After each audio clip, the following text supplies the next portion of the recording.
All right. Thank you for tuning in to another episode. Recording to you on location.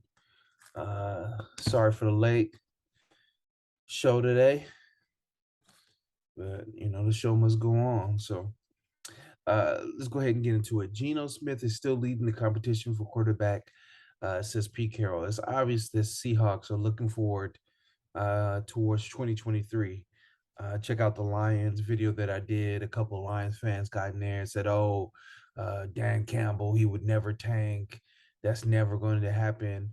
And my whole thing is just that I don't think he's tanking per se, but they're not putting their best foot forward when they're trying to win. There's quarterbacks that are available.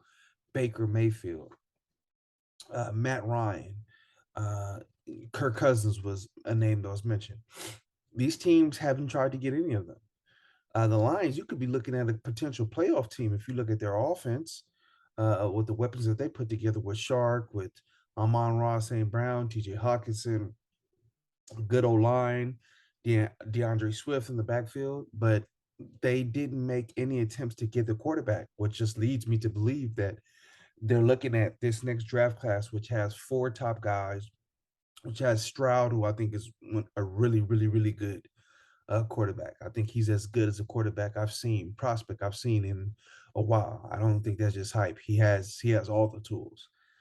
So I think a lot of teams are lining themselves up for that, and I think the Seahawks are one of those teams. Deshaun Watson case has damaged relationship between NFL and who cares? This is dumb. Who cares? What does it matter? I mean, and for this to be the case to damage it doesn't make any sense. The writing was on the wall with this one. I don't know what I mean. I'm not the sharpest knife in the drawer, um, but I could see that where this was going. I didn't have any inside information, and I knew this was going to lead to an appeal of whatever suspension she gave. If it was less than a year, them then giving him a year, him going to court, him losing in court, and him sitting out a year.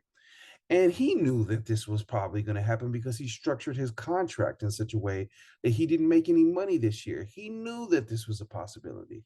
So, how can, when I know what's going to happen, he knows what's going to happen, other people are reporting that this is probably going to happen, how can that be the thing that damages your relationship? The NFL is looking to probably triple their money when this DirecTV contract for the Sunday ticket expires. Apple and Amazon are tripping over themselves to pay more for live rights. You see a lot of the content studios like Warner Brothers, HBO Max, they're having trouble and tumult with shows and bottom lines. But one thing that we know for certain is sports sales. Last night, the Hall of Fame game did 5.9 million viewers. That's what NBA Finals games get. The Hall of Fame game got that. Neither team starting quarterback played last night, and the Hall of Fame game got that. So just football is just a monster. So what I say that to say, there's big money coming, and this is not the time to be losing sleep over a case like this when you already knew what was going to happen. We already knew what was going to happen. So let's see if anything else is here. Um,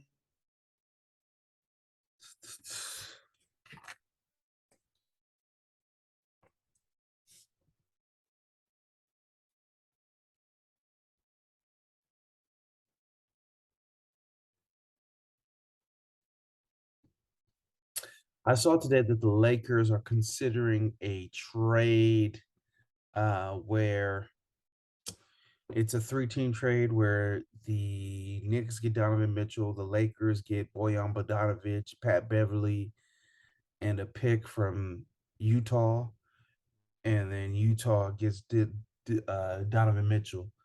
Um, I don't see. It says that the Lakers are definitely going to get Kyrie Irving next year. That's where he wants to go. He wants to go to LA. So if you're the Lakers, maybe you're looking at it like, why are we going to pay an exorbitant price for Kyrie when we know we can get him for free next year, free without giving up draft assets?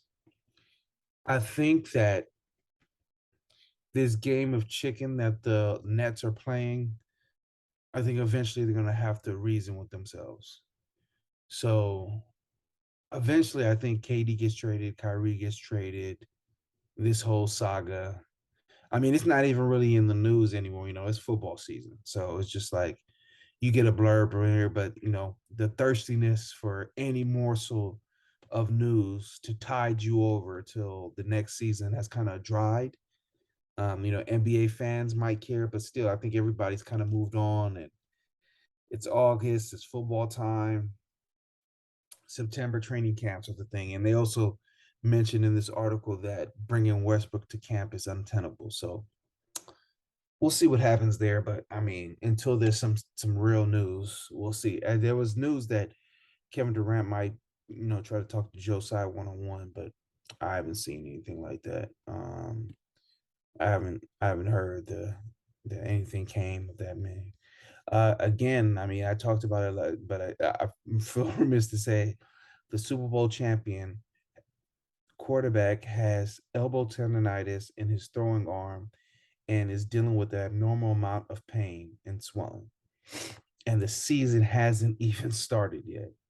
This is a massive, massive, massive, massive story. Let's see before I sign off here. Who is the Rams' backup quarterback? Depth chart. John Walford, the little yeah. This is a massive, massive, massive, massive story. So, all right, I'm gonna go ahead and leave it here. The game's the game. All right, thank you for watching this clip. Do me a favor, push the button, hit subscribe. Come on, man, push it. Go everybody up! Push the goddamn button! Push the goddamn button! You heard what she said. Man, do what's right. You heard her. Push the button. The game is a game. So what's up, man? What's up with you otherwise, The game is a game. Always.